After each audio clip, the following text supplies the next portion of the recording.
Okay, guys. Today I will be interviewing my name. I said my name. My friend named.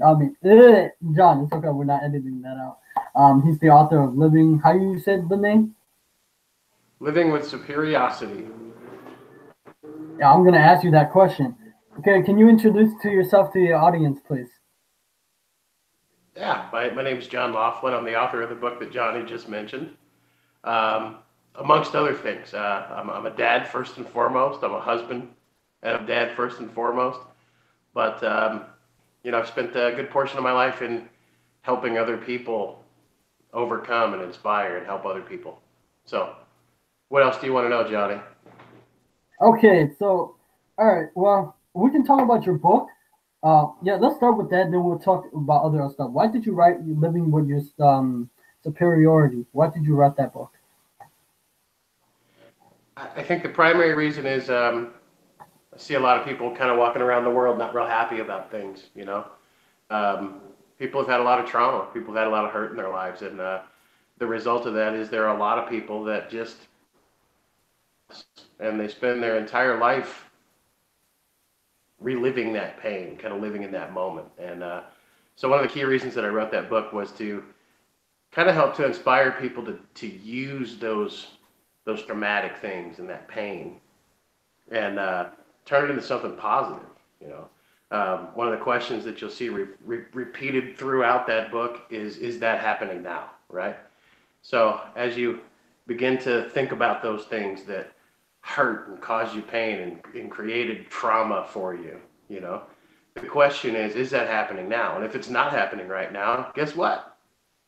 It's not happening right now. So there's no use in kind of living in that moment, right? So that book really just kind of engages people to have a mindset of I can overcome. Not only can I overcome anything, but I am not the product of necessarily of my past, creating my own future right now, and I'm using all of that stuff, whatever that was, good, bad, or indifferent, to form who I identify as today.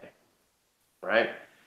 There's only two people in the world, really. Right? There's people that had trauma in their life and they spend their whole life reliving it, and there's people who's had trauma in their life that use that trauma and that difficulty and those struggles to become better people. Right? So that being said, notice that both of those things, everybody has trauma. Everybody has struggle. It doesn't matter who you are. It doesn't matter though, right? At the end of the day, if you can take that information and turn it into something worthwhile, if you can take that and change somebody else's life in the process, fantastic. I'm glad it happened, right? Yeah, you're Did correct I on lose you? that. No, no, no. I didn't. No, I'm. What I'm trying to say is what you're saying is really true. That's why I like your book. It's very simple to understand, and also you also speak about the truth. And what drew me this book is I read it, and you also talk about people who know the law of attraction, and I've been trying to help them to take action. Um, I believe that knowing the law of attraction isn't really, I had a lady and she's really nice, but people always know about thoughts or energy or vibration, but the thing is, people have fear, and it is Mm-hmm. not about knowing the law of attraction. It is that can you get past your fear, and then people have pain. But people try to tell you, people tell me all the time. I mean, I hear all the time. I do what feel good. When I go to authors and ask them, they was like, no, you have low subscriber count, you have low view. No, we're not taking that. And I got blocked from authors. So I mean, I'm not hating. I forgive them for what they did, but you know what I'm saying, right? That people in the law of attraction need other things besides the law of attraction. And I hear what you're saying. Now, well, but oh yeah, before that, what can they do for the people who are in the law of attraction? What can they do? Um, See, I'm a little weird on the law of attraction, to tell you the truth, right? Because I That don't is think it's mystical. I don't think it's some divine thing out there. I think that you attract to yourself whatever you put out into the world because of how you act, right? So if I walk around mopey and crying and kind of consistently upset all the time, I'm going to attract those type of people because most people don't want to interact with people that are just complaining all the time, right? So um, I like to be that kind of person that people want to gravitate to. You know, I want to have some charisma. I want to have some joy in my life because being a joyful individual, being willing to help people, being willing to share what I have with as many people as I can, attracts people to me that want to do the same thing. Um, because they see that because they see that I fit with them, right? I mean, birds of a feather flock together, right? Right. So if everybody just, you notice that the really crabby people that you encounter on a regular basis, everybody they know tends to be a crabby person. You know, why is that? Because everybody who's not like them says, I don't want to mess with those people. Right? they're no fun, right? So I think that's kind of how I view the law of attraction. It's what you actually do, what you attract to yourself. If I walk into a grocery store today and the girl behind the girl who's checking me out there in the line at the grocery store, if I say to her, "Hey, how you doing?" and mean it, she's going to have a different interaction with me than the person who just sees her as an object to check out her items. You know, everywhere I go, everybody acts like they've already met me because I interact with people as if I already know them. So that, I mean, really, that's the law of attraction to me. Putting out into the world what you want to get back. Oh, thank you so much for that. Thank you. All right, let's go to the main topic. This is how can we develop our and improve our skills in sales? And can you talk about your career in sales, please?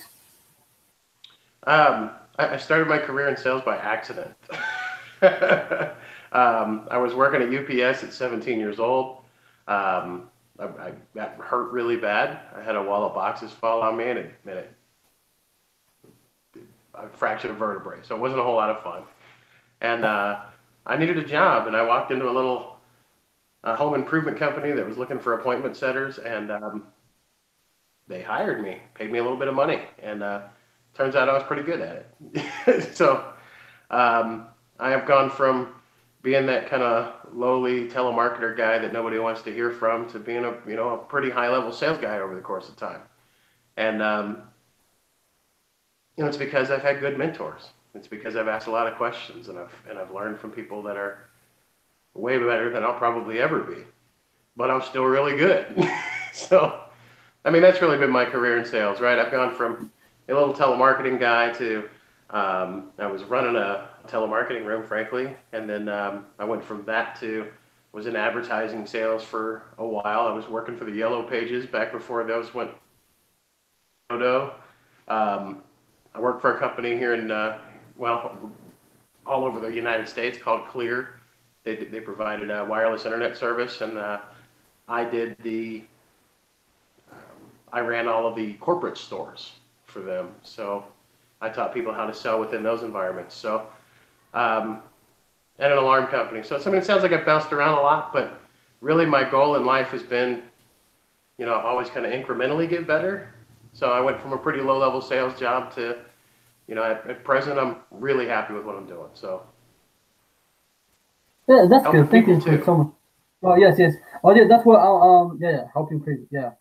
I like what you do, and oh, I forget to say thank you for that for helping me out through the dark time that I have, and you always help me with that, you know, and I really am grateful for that. That's why I wanted to do the interview, you know.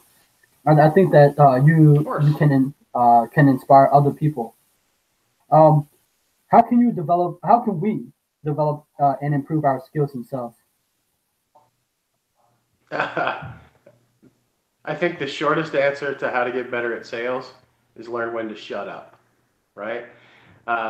What happens a lot with salespeople is they get into this mode of, I have to sell this, right? So they explain too much, they don't listen at all, And I learned from one of the best salespeople I've ever seen. He said the phrase to me, um, if you ask enough questions, people will tell you how to sell them, right?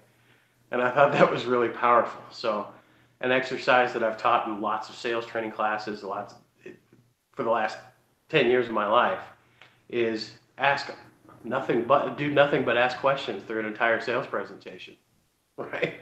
Because it doesn't matter to somebody what you're selling. It matters to them what it does for them.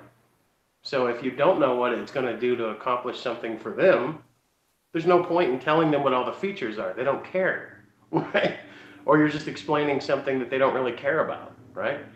Um, I'll give you an example. I at present, in addition to the 40 hours a week or 50 hours a week that I spend doing my personal development business, I'm the inside account manager for a very large alarm company here in Las Vegas. And what I see a lot of salespeople do is, even when in my own industry right now, is they will say, this alarm system will do this, and it will do this, and it will do this, and it'll do this, and there.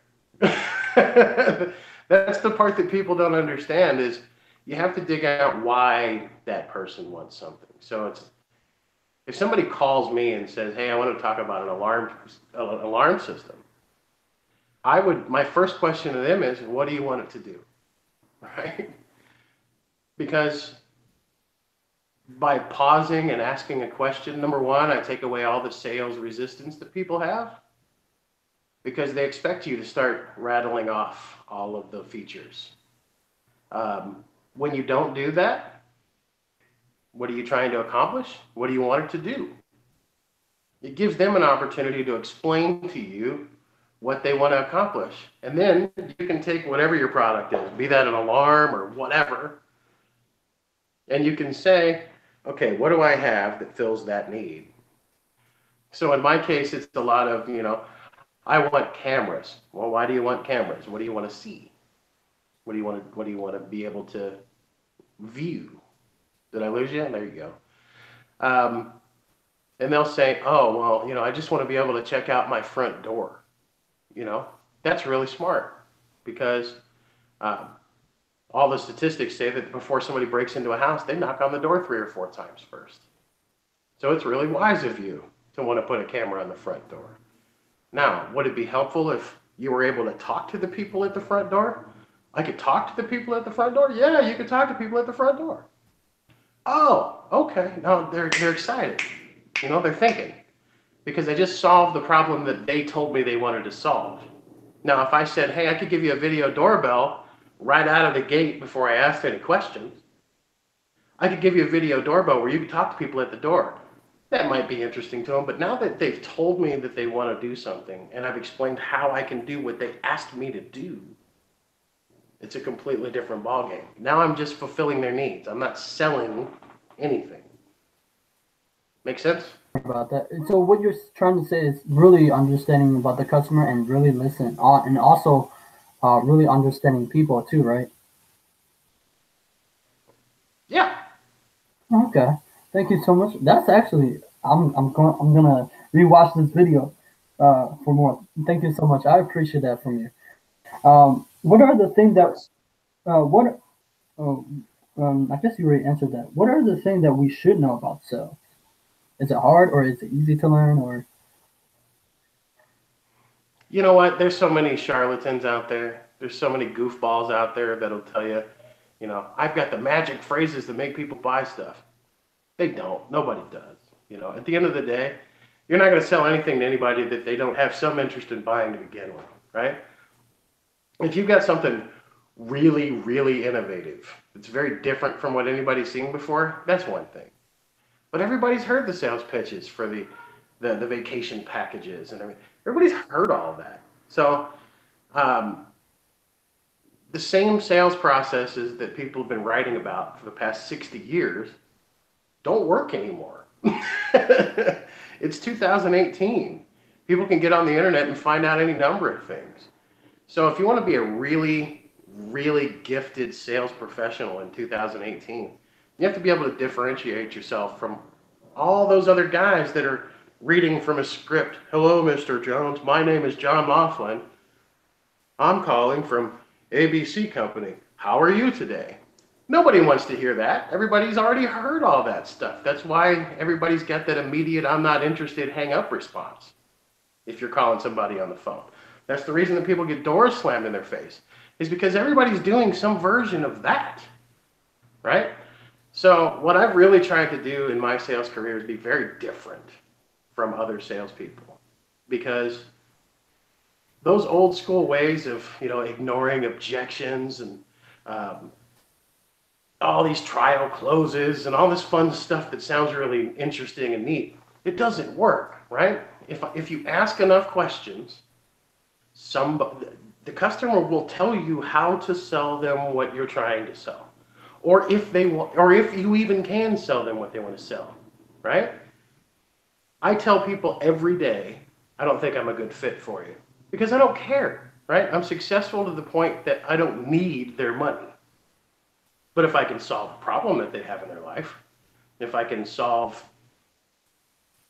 make something easier for them through what I'm selling, fantastic. I want to do that. But if I'm not genuinely helping them, I don't even want to have the conversation.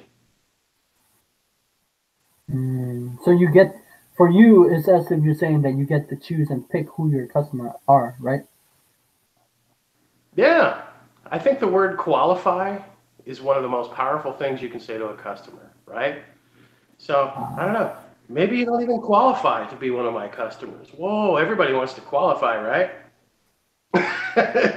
Everybody wants to qualify. Everybody wants to get approved. But when somebody thinks that you're just there to make money, and you can make them feel like, listen, maybe I'm not a good fit. Maybe what I do isn't a good idea for you. Let's find out. It's almost a challenge for them to say, well, I hope I fit, right? Because that's the world we live in today. Everybody wants to be accepted, right? So I spend a lot of time in my sales presentations qualifying the customer and letting them know that I'm qualifying them to determine if I'm a good fit for what they're trying to do. Ah, I see. Thank you so much. I watched two of your videos, and I like what you say in it. What is for since I watched the video already. But what is the unspoken objection that you spoke about in your video? I'm going to tell you a story to make sense of that. Um, I was I was consulting for a mortgage company a couple of years ago, and on my way to the airport to fly back home here to Vegas, we picked up this very old lady, but we picked her up from a very large mansion. And when I met this, I mean, she told me, she said she's 92 years old. And I said, but I just sensed this intelligence. Like she hadn't lost a step. She was all there, right?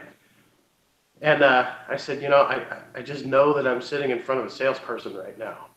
That's a beautiful home you live in. She says, yeah, I know. It's a nice house. And I said, what do you do? She says, I've been a real estate agent for 70 years.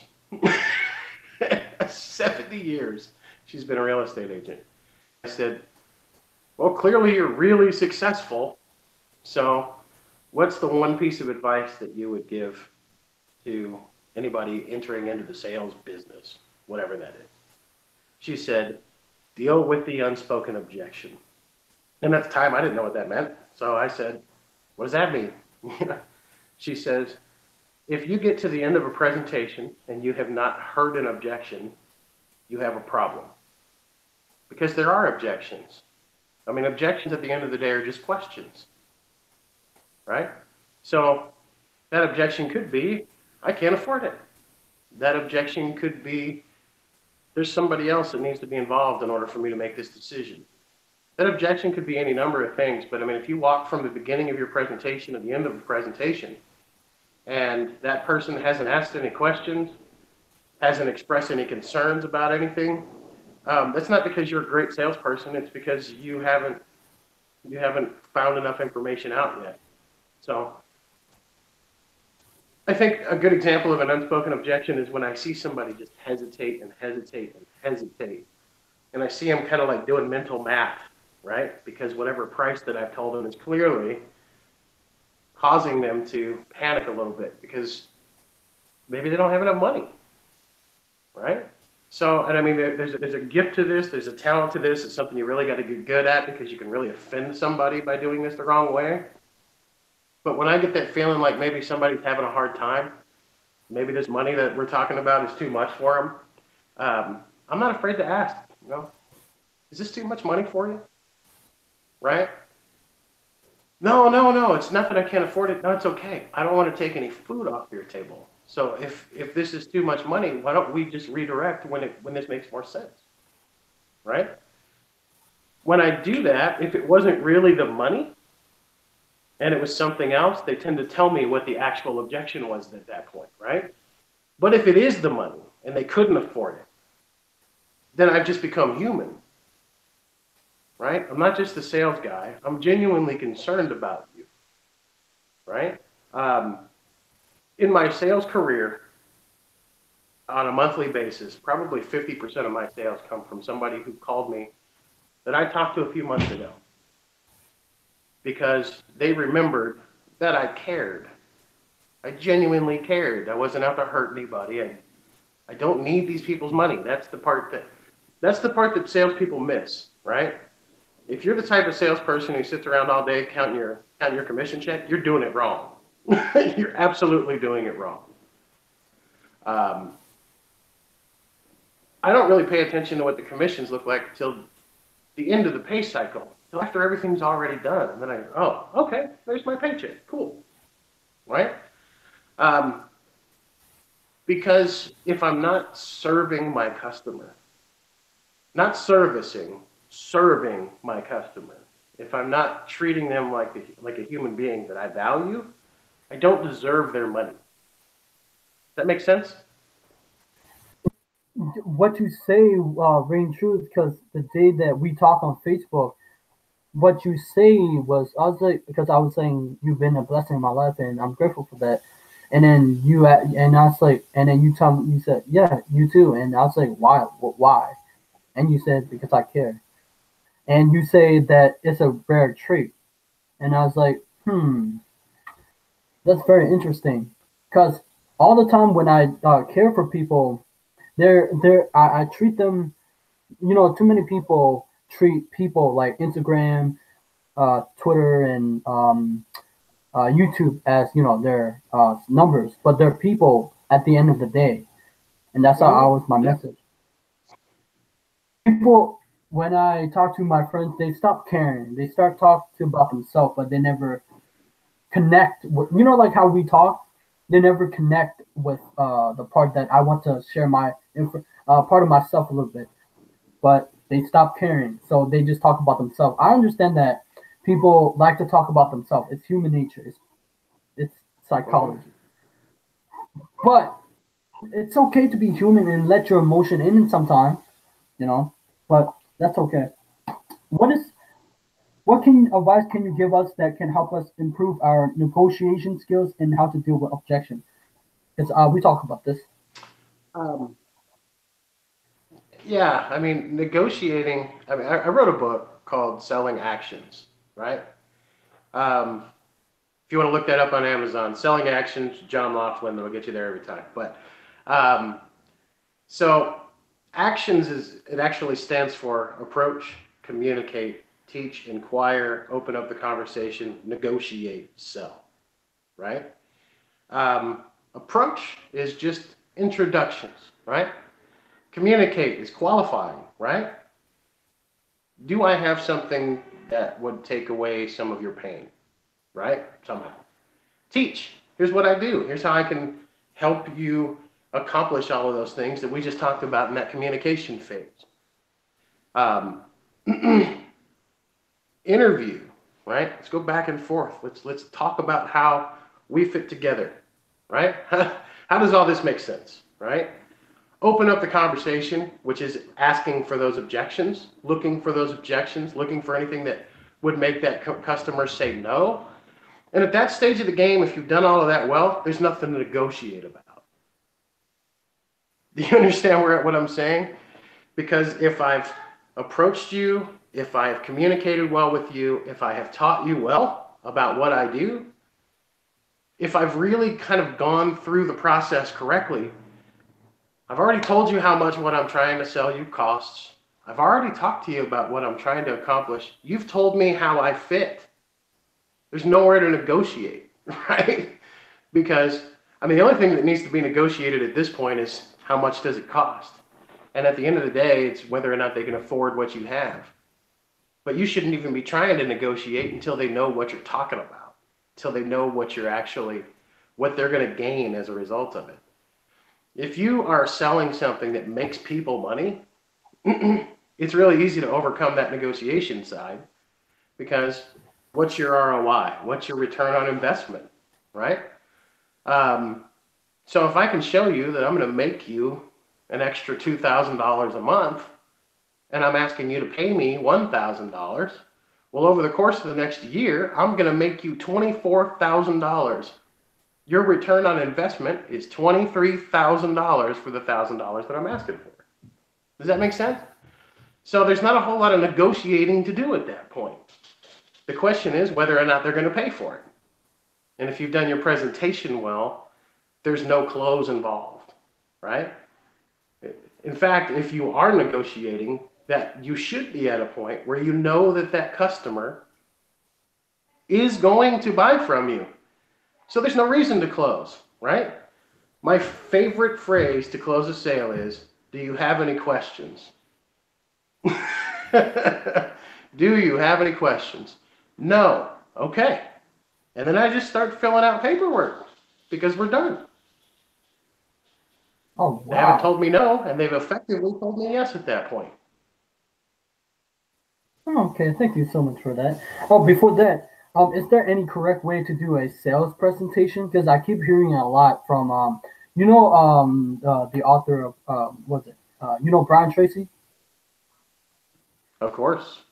Yeah, I keep hearing you talk about sales presentation. Is there like a step to it?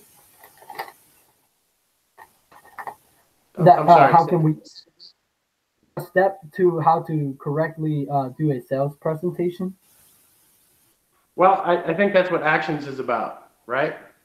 Approach, communicate, teach, inquire, open up the conversation, negotiate, sell. In that order, right? So, I mean, let's talk about that for a minute, right? Approach. What a lot of people do is they call and, hey, they call or they open up the conversation, frankly. They start the conversation with, here's who I am and here's what I do, and they just kind of throw it at you at 1,000 miles an hour. Right? People don't care what you do. People care what you can accomplish for them. Right? So if you say to somebody, hi, I'm John Laughlin, right? I offer a variety of tools to help you make your life more effective, to help you get better at either just being around and being a happy person, or I teach you how to sell stuff more effectively. Is that something that might be valuable to you? Right? If the answer is no, that wouldn't be valuable to me. Good, I'm done. You don't qualify. I don't want to talk to you anymore. Right? So what a lot of people think really good salespeople are good at is getting anybody to buy anything. And that's just not true, right? The best salespeople on the planet are the best prospectors on the planet because they're good at asking questions and they're good at qualifying people for what they do. Not everybody can afford to hire me for a couple $100 an hour for, for several intensive sales training sessions for their staff. And that's okay. They don't have to, right? I'm okay with that. But if I can get in front of enough people, if I can reach enough people to find those that qualify for what I want to do, for what I want to accomplish and what I offer, I'm successful and I can help make other people successful. Sales is not about being clever. It's not about being smarter than everybody else in the room. The best salespeople in the world ask more questions and then they shut up. They'll ask a valid question and they stop talking and give that person an opportunity to respond. If there's one big, huge piece of advice that every salesperson needs to learn today, it's be quiet. Ask a question and be quiet and let that person answer. I mean, I used to go through an actual exercise when I asked a question of literally putting my own hand over my mouth so that to remind myself to shut up and listen. Everybody needs to get better at that. And I'm not just talking about in the sales world anymore. I'm talking about everybody. Everybody has an opinion. Everybody has their biases and whatever. That's okay. You know, I've got several of them myself. You know, there's some people in this world I can't stand when they show up on TV.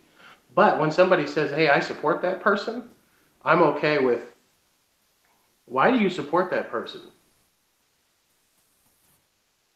Letting them tell me. Because maybe I learned something I didn't know. So. Okay. Oh, thank you so much for that. Oh, I'm sorry. I was like really listening. I was like, wow, this is great. This is great. Thank you so much for that. I learned a lot from just by your experience. You're very knowledgeable. I really like that. I dig it. I dig it. Um, what is your definition of winning? My definition of winning? Yeah. Is that what you said? I guess my definition of winning is waking up every day with the knowledge that I'm going to do something positive today. I mean, at this stage of the game, it's not even about money anymore. I'm getting up there. You know, I'm not a kid anymore. I'm 38 years old. I have 6 kids. So, you know, every day that I can go out and help people get better, emotionally, physically, financially, however, winning to me is never about my personal success. It's always about other people's success and how I can contribute to it. I think it would be really, really selfish of me to have success and not take other people with me. So I guess that would be winning for me, is helping other people. Every time it's like you are evolved around like people. What make you want to help people? What make you want to inspire people? What is that? Um, it's actually getting more intense as I get older. There's so much polarization in the world. People don't like each other anymore, right? Um, it's sad, really, because I mean, every day if I log into any social media account, I can see people saying, "Hey, if you still support this person or that person on a on the political stage, you know, if you still support that person, unfriend me, unfollow me, take me off of your list of people that you interact with." And forgive the word, but that's bullshit. It's not okay, right? Um, if you are losing friends, you are losing your willingness to interact with people based solely on their opinion of a couple of people. You're doing life wrong, right? You're doing everything wrong. So what inspires me to help other people is, in this information age, people don't really interact with each other anymore. You know, they send each other cute little messages. They send their text messages. They post their stupid Facebook videos, and everybody does all of that stuff, and that's fine. I guess that's fun on some degree. But people don't interact as human beings anymore. Store today. Go ahead. Look at how many people are buried in their cell phone. Pushing a cart. Still, but there's no human interaction. They don't walk by anybody and say, "Wow, that's a really nice fragrance that you're wearing. That smells really good." Nobody does that anymore. You know, I mean, imagine the last time somebody looked at you and said, "Hey, man, have a good day." People don't do that anymore. Everybody says, you know, so shoot me a text message so I don't have to interact as a human being. No, we need to get better at talking to each other. We need to Yeah. get better at communicating with each other. We need to get better at hanging out with each other, going out, doing things, not spending all of our time right here. It's painful to me. Mm. You know, I come from a generation that when I was um, when I was 19 or so, the internet was really starting to hit its stride, right? So it existed before that, but I mean, Google barely existed. It did, but not really. Um, AOL was the dominant force in the world at the time, and we still kind of went out and got to know each other. You know, we used the AOL chat room to meet each other and hang out, as opposed to now, which is yeah, just yeah, we can be friends. Just add me on Snapchat or whatever, and we can interact that way. Why? You're standing in front of me right now. Why do I want to do that? Why don't we just hang out right now? Like we're kind of doing right now. I mean, I guess we're using the internet. This is a bad example, but at least we're interacting like human beings, as opposed to sharing memes all day, which is what most people do anymore. It's just memes, memes, memes, memes, memes, and people have lost the ability to interact with each other intelligently. You know, they said Thank that you. I read this Thank thing. you. I read this thing the other day. I thought it was the most powerful thing that I think I've ever seen because it was just we're raising a generation of people that are demonstrably less educated than the previous generation. That doesn't happen. It's never happened in human history, right? Everybody gets incrementally smarter as time goes on. We're not. We're going backwards. And I think the reason that we're going backwards is everybody has access to the whole of human knowledge at their fingertips. And they use it for cat memes, you know? They use it for, trolling people. They use it for being members of groups that they don't really care about. Go out into the world. That's what I want to do. I want to teach people how to go back out into the world and say hi to each other more intelligently. How to have meaningful, lasting, intelligent relationships with people, as opposed to this nonsense. That's why I want to inspire people. Yes. What I hear is what you say is solely true. My message for people is, as we're talking, we're communicating, right?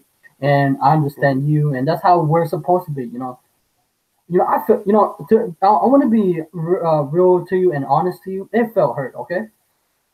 That I have friends from boarding school. They don't communicate with me, right? They want me to pay attention to them.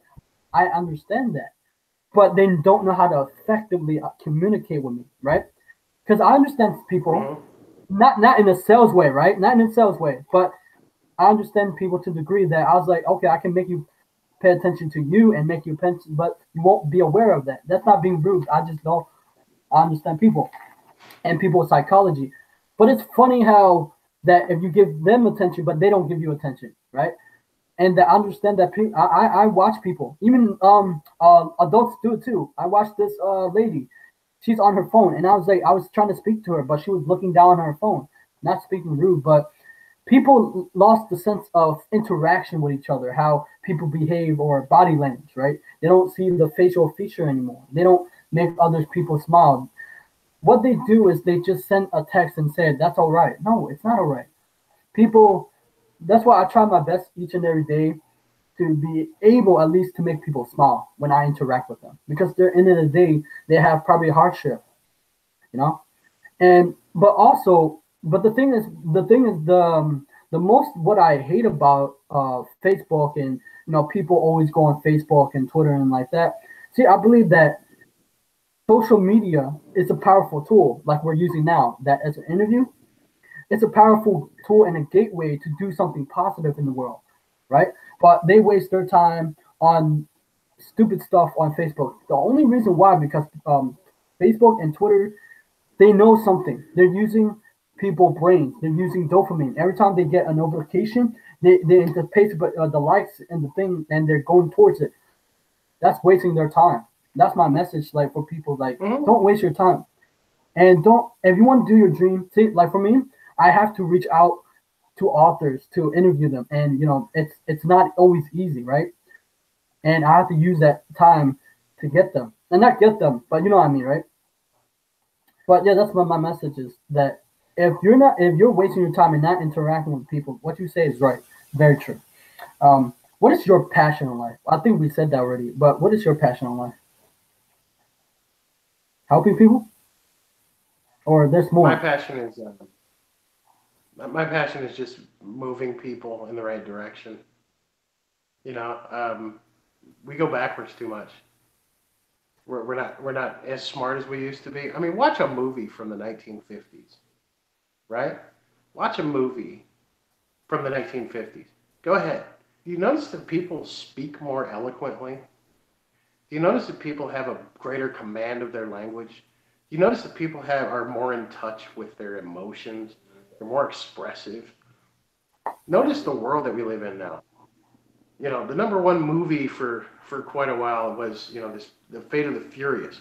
Okay, that's cool, but it's nothing but explosions, right?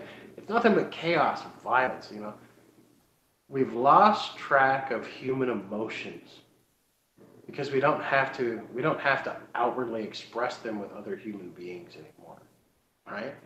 So I've really got three passions, right? Number one, I want to help people take their take whatever their life has been up to this point and use it as a force for good, right?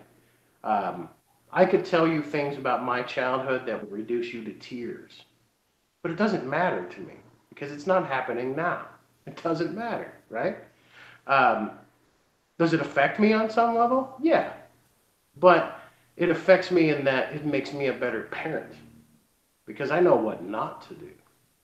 So my children are the recipients of me having some tough times when I was a kid because I will never let them live that way ever, right? So did some negative things happen? Yeah, they did. There was a lot of them, right? But my kids will never experience that because I know from experience to how to help them avoid that, right? I won't let them do it. So you can take something very negative and you can make it disappear and turn it into something really meaningful and positive, right? That's number one. Two, on a sales level, um, I've taken people who tell me that they're the worst salesperson in their company and turned them into the best salesperson in their company in less than a day. Um, the reason that I could do that is I'm very good at teaching people how to ask the right questions. It appears my dog's coming to visit, but hello, dog. So, um, and I think number three is just to bring people together. Um, I watch people like Brian Tracy, you know, Tony Robbins, and as cliche as it is, notice that what makes Tony Robbins so amazing is that he knows when and how to ask the right questions. Right? um, every part of life to me is a sales process, right? Everything about our lives is a sales process, right? Every interaction is a sales process. You know, have you watched on Netflix the "I'm Not Your Guru" Tony Robbins documentary? No, but now that you mention it, I'm gonna watch it.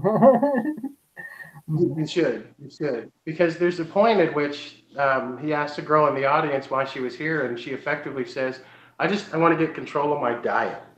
And he says, "Why?" Well, you know, I want to be more healthy for myself, and I want to do this and that. And he says, "Yeah, why?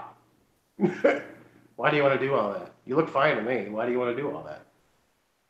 And as it turns out, it wasn't that she wanted to really get control of her diet. She had a really difficult relationship with her father. And by asking the right questions, by having the social skills to ask the right questions, he got to the root of what was actually going on.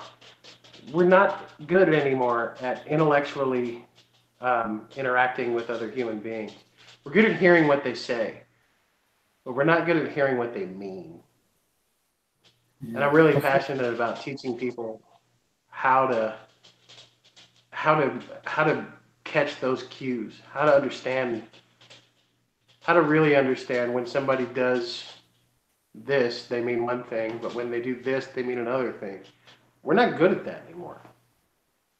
But I can teach you how to be good at it because I'm really good at it. Thank you so much for that. Speaking of which, you were talking about how, like, people aren't educated anymore, and I think that is true. But also, I think that also the younger, kids, like maybe around 17, they think like, I don't want to say it, but they because I think that the American school system has failed us actually.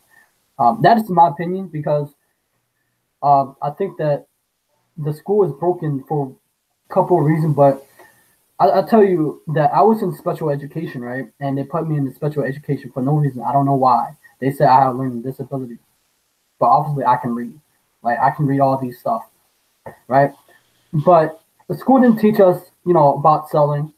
School didn't teach about relationship. School didn't teach about effectively communicate with each other. I don't remember any of that. All we learned was, look, I think that math is great, history and science, all that is great, but we live in the world that we interact with people, right? And that I don't think school prepares us for what. Wait, do you like school or hello? Yeah, I mean, on some level, yeah. Oh, I'm sorry. I'm sorry. Yeah, I like school, I guess, on some level, but I had kind of a different, upbringing. I spent a lot of my early years. I lived in LA, so and not a nice part of LA. So the schools there weren't great, but the community was great. Um, I went to a very inner city school in St. Louis for a little while. Um, my grandmother homeschooled me for my seventh grade year, and what I found really interesting about that is that in that 1 year of being homeschooled, where I could kind of do what I wanted and learn at the pace that I would naturally learn at, by the time that I went back to school the following year, I was so far beyond everybody else. It was insane. And Mm, it's not because I'm intellectually gifted or anything along those lines. It's because I think we all have that. I think we're all a lot smarter than we're given credit for if we are given the freedom to learn. Fortunately for me, I had a grandmother and a mother that really instilled in me the value of education, and um, I had the street smarts because of where I came from, but to get the book smarts, I had to do that on my own, you know. But I became passionate about it. If I found a topic interesting, I come from an age where you had to go to the library and go into the card file drawer and try to find a book that fit within that subcategory of the Dewey Decimal System, and then go hope it was actually there and wasn't already checked out. I think that we were a lot better than at now. That bleeds a little over into who I am now, though, because now that I can go become an expert on a subject instantly, I can look something up. I don't have to go to the library. If I'm curious about something, I can get that answer right now. That's the coolest thing in the world to me. And I think modern generation kind of takes that for granted. But so as far as I enjoyed school, in my high school years, I went to Ansbach American High School in Germany for 3 years. So um, it was on a military post. It was just a little bit of a different animal than what most people are doing right now, which is school systems that are falling to pieces. This Common Core stuff drives me absolutely up a wall. It makes no sense to me whatsoever. I can't even help my kids with their homework, but I can do the math. I can do the math faster than they can. So I don't know. I think there might need to be some changes at some point, but yeah, yeah, well, I do think we're failing our kids a little bit. the only reason why I'm so passionate about it because I can't look at there's the day that hit me when I did a post on like the special education, and I have a couple of people who are my old classmates, right, from high school and middle school, and I said that that we human have a billion, 100 billion brain cells.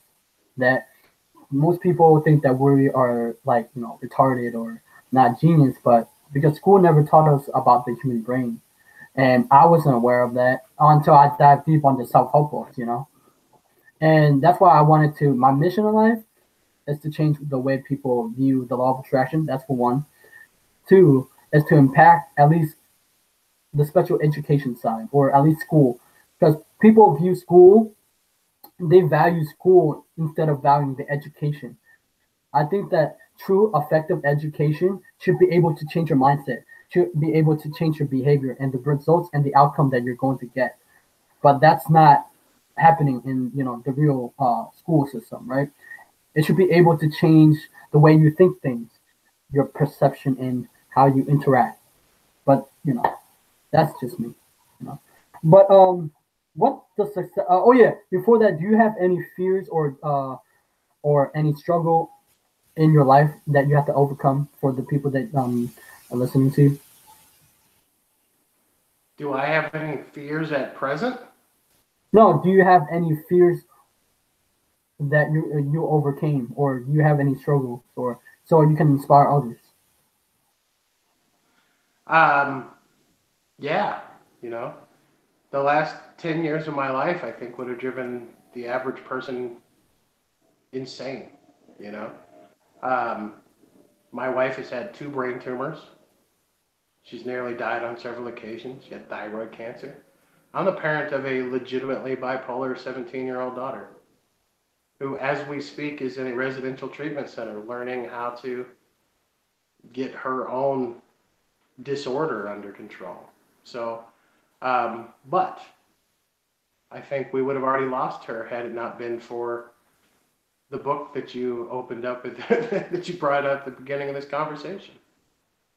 Um, because most of the time she can kind of take in that information and use it for good. But I think there's a big difference between a legitimate mental illness, a legitimate behavioral issue, and I'm sad a lot, right?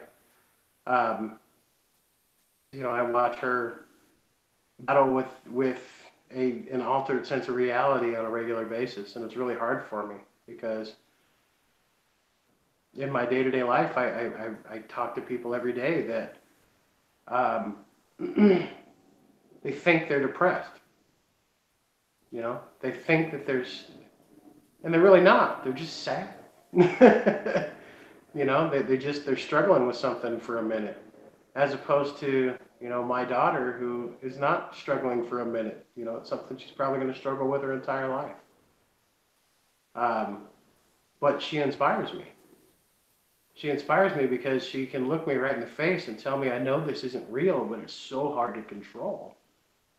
I know everybody doesn't hate me, but I feel like everybody does. And it sucks because I know it's not true, but it's still how I feel, you know? Can you imagine how hard that must be, to always kind of feel that way, but that's not the truth. Um, my 10-year-old and 6-year-old sons, were it not for modern medicine, neither one of them would be alive. Both of them were very premature, for completely different reasons on both occasions. And I don't want to go into major details about this because it's probably too much for a lot of people that would watch this, but up until about the age of 10, I had a really rough childhood. It was tough. Now, you notice that I'm not getting misty about it because it's okay, right? But I've overcome struggle on many levels for the entirety of my life. And I used to be one of those people that kind of walked around and said, I can't be successful in life because bad things happen to me. The most successful people in the world are the people that have had struggles. Bill Gates did not have it easy. Did not have it easy, right? They had a different set of circumstances, but they had to persevere. They had to do more work than most people are willing to do in order to get where they got, right? And that's what I'm willing to do. willing to work harder than anybody to accomplish what I want to accomplish in my life so that I can accomplish those things for my children and teach them the same mindset that I have, that there is no option to fail, because there isn't an option to fail. I mean, yes, there is. Yes, failure is always an option. Failure is always an option, but it's not an acceptable option. People that fail frequently are the most successful people in the world because they're willing to take a risk. And I'm willing to take those risks. I'm not afraid of those risks. Then, like, what you said is true.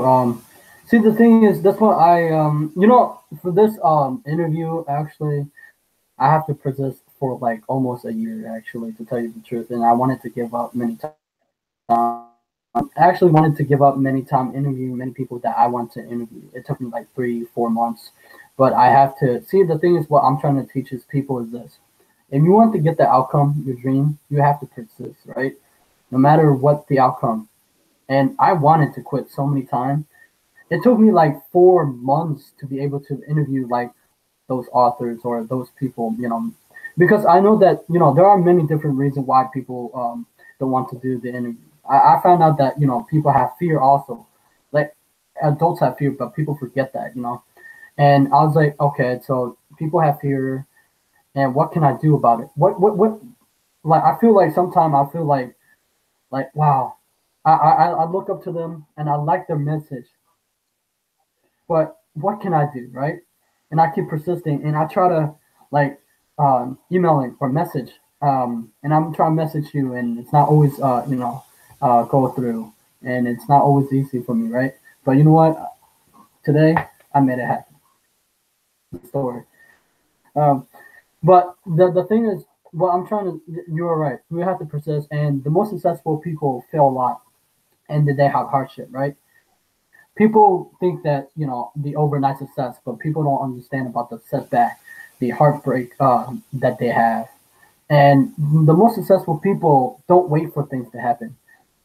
If they don't if they don't see the circumstances, they make it the circumstances, which I found that is true.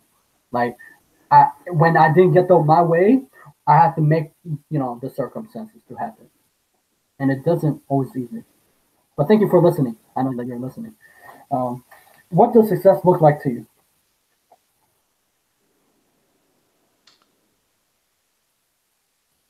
Affecting the world. I know that sounds big and wispy, but I think success to me is at the end of the day being able to look at yourself in the mirror and say, I helped somebody else today. I accomplished something today. By making somebody else's life better. You'll find really quickly that the more people's moods you can change for the better, the faster your life becomes 1,000 times better. Because it's not just you making one person in a better mood. That person goes home in a better mood. Maybe kisses their wife for an extra 2 seconds. Maybe hugs their kids a little tighter that day. And then that little kid goes off to school the next day and says, my dad gave me the best hug I've ever had last night. I feel really good about myself today, And then the teacher says, hey, that kid that's been struggling for the past couple of weeks seems to be in a lot better mood today than he's been in. I wonder what happened. And that teacher says, hey, maybe I'm making an impact. Maybe I'm doing a better job. Maybe that's why this kid is doing so much better. They become, every little positive thing that you can put out in this world has a ripple effect that can affect a huge amount of people. Huge amount of people. People don't think about that. We think this person just works here. I don't care, right? They don't have anything to do with me. Yeah, they do. They're a part of your community. And if your community's crabby, guess what's going to happen to you? You're going to fall in line one of these days, right? Success to me is waking up with perfect purpose every day and acting on that purpose. Thank you so much. I would like to ask, though I'm afraid to ask, what made you want to do this interview with me today, or what is it? You care. I told you it's a rare trait. I don't feel like you wanted to do this to exploit me. You know, I feel like you did it because you genuinely care. Um, you don't have any ulterior motives. You know, I count you as a friend, and I know that this has the potential to help you, which is great. It has the potential to help me, I guess, on some level, and that's great. But you're my friend, and it's an opportunity to interact. Yes, dog. Okay. Yes. Thank you. That's Wiggles. So, but no, I mean, what made me say yes to this is, I think we've got some good symbiosis. I know you've got a purpose in this world, and I think it aligns well with mine. So that's why I'm here. Thank you so much for that. When you said that, I was like, wow, that's really awesome. Like, thank you so much for caring. Thank you. But where can we find you? I know that you're doing your YouTube channel too. That I can, where can we find you? Twitter at Superiority John. Facebook, the Superiority Mindset is on there. I've got a group on there as well. Anybody who's interested in learning about that, Johnny knows how to get a hold of me. Reach out. It's really about it. I'm not a social media guru. YouTube change that I'm about to change. It's the closer LV right now. I'm just going to change it to Superiority. Just the mindset is such a big deal to me. That's Superiority means really a lot to me because it's kind of a word that I made up. It's not even a real word, but when somebody says, how you doing today? I'm having a Superiority day, man. Because that's how I feel. That's how I feel. So yeah, Twitter, Facebook, YouTube. Right now it's the closer LV. Maybe I'll just leave it that way. I don't care. But those are the three main ways to get a hold of me. My website, superiority.net. You can go and check some things out there.